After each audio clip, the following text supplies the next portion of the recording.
Welcome back to the S&T podcast. Today we're back in the NFL with the Philadelphia Eagles playing at Lambeau Field against the Green Bay Packers. Eagles are 6-2 to start off the year, and Green Bay Packers are a very interesting 5-2-1. So, losing to the Browns, the Panthers, and then tying the Cowboys, but winning the rest of their games, which, it is the NFL. Everybody's a professional, but just an interesting schedule. Eagles again, solid start. But without further ado, I'll let Cezanne cover what he thinks about this game. Yes, have a very exciting NFL showdown this Sunday between the Philadelphia Eagles traveling going on the road to Green Bay, Wisconsin to take on the Packers. Both of these teams are having a good season so far, just like they do every other year. Both of these teams are probably two of the more consistent teams in the league, especially now that the Eagles are at the top, winning Super Bowls and whatnot. So both of these teams are, exactly where they expect to be every other season. Um, I like what you said about the Packers. The Packers do have a interesting tale to tell so far this season. So, yes, you lose to the Browns, who have 2 wins on the season. You lose to the Panthers last week at home. I don't think the Packers even scored 20 points. I think they scored like 14. It was like 17-14 or something. Just a bad offensive performance. You Yeah, tie. yeah. I was just gonna say real quick. Yeah, both games when they lost to the Panthers, it was 16-13, and then when they lost to the Browns, it was 13-10. So both of their losses are only 3 points, but they're to like two of the worst teams in the league. So yeah, I don't know. Yeah, that's really weird, especially when you win all the other games, especially including beating the Steelers a week or two ago now. So very interesting to see how they've come to this 5-2-1 record so far, even including a tie, which is weird. Don't see that very often anymore. Um, the Packers are a very talented team. Uh, Jordan Love, of course, the quarterback, he's coming into his own. In the backfield, Josh Jacobs, he's one of the best running backs in the league. On the outside, you got Christian Watson, you got Tucker Kraft at tight end. So just a very balanced team.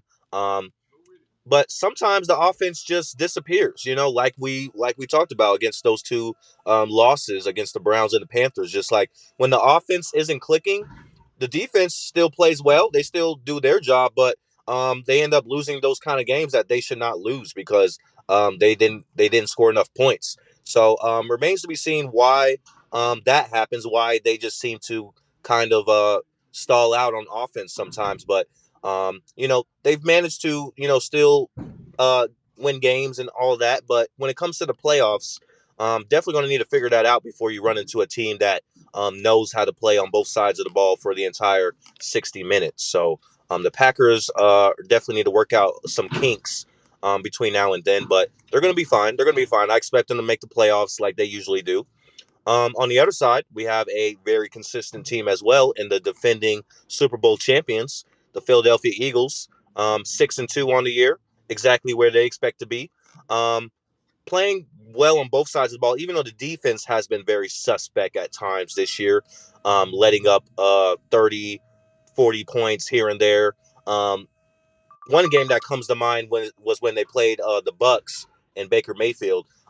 They were blowing the Bucks out for like the first 3 quarters. They were up by like 24 points, and then in the fourth quarter, they just completely just forgot how to play defense. And Baker Mayfield scored like 30 in the fourth quarter, and it ended up being like a 3-point win for the Eagles. So um, defense has been very suspect at times.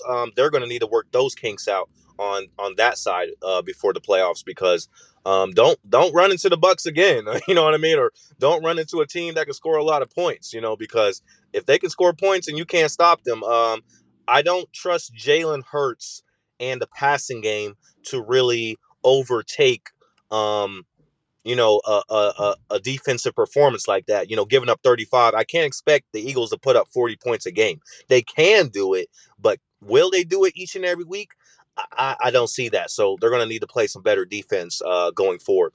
That reminds me, though, the Eagles have drama once again on their sidelines. AJ Brown is at the middle of another controversial team locker situation, if whatever you want to call it.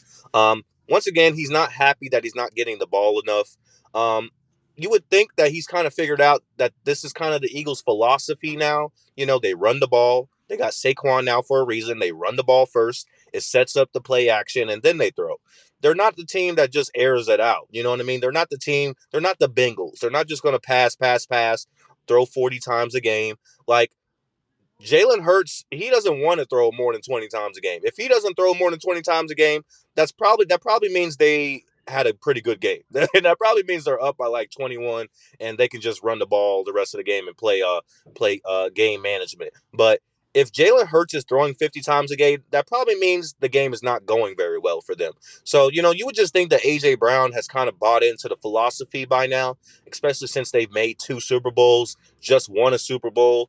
And you know, you might not get the ball 15 times a game, but you're still a very pivotal part of the offense. Like, you're still starting each and every game. You're still out there each and every play. Like, it's not like they just forget about you. They know you're out there.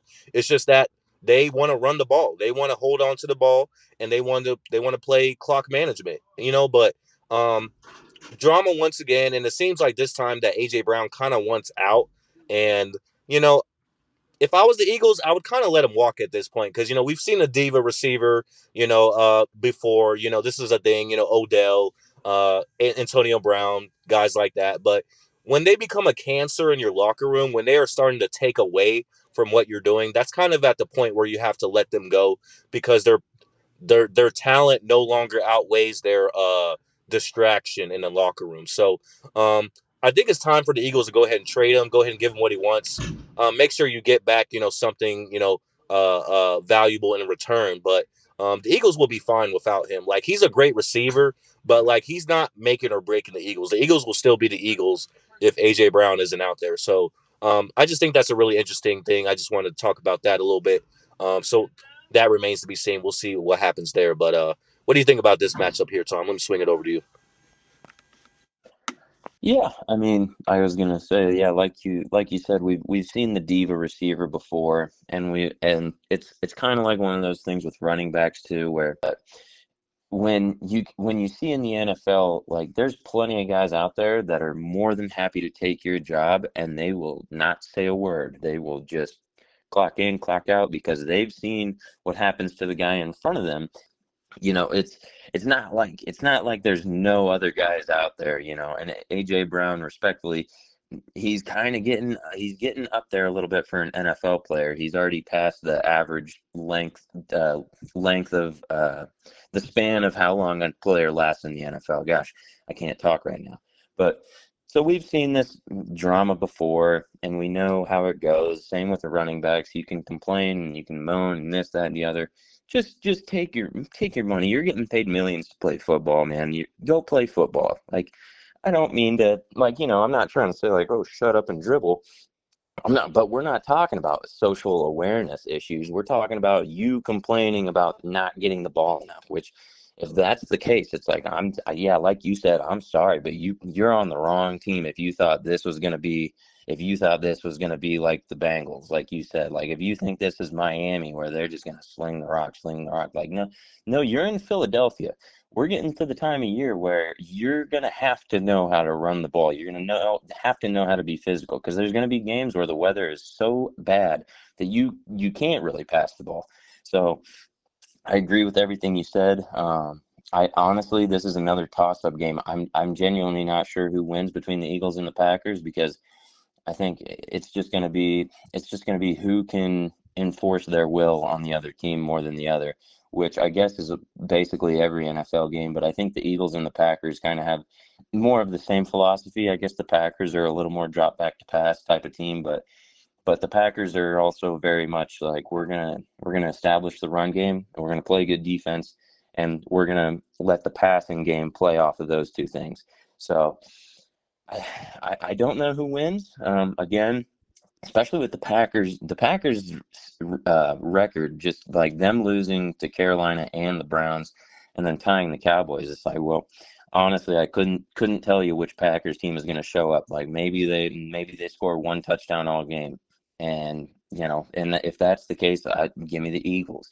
or maybe it's the Packers team that shows up and scores 40 points a game, because that's very possible too. So this one's a real toss up. I don't know. It's going to be a good game, Monday night game, so prime time, under the lights. So we will see how this game goes. But that's kind of my 2 cents for this game.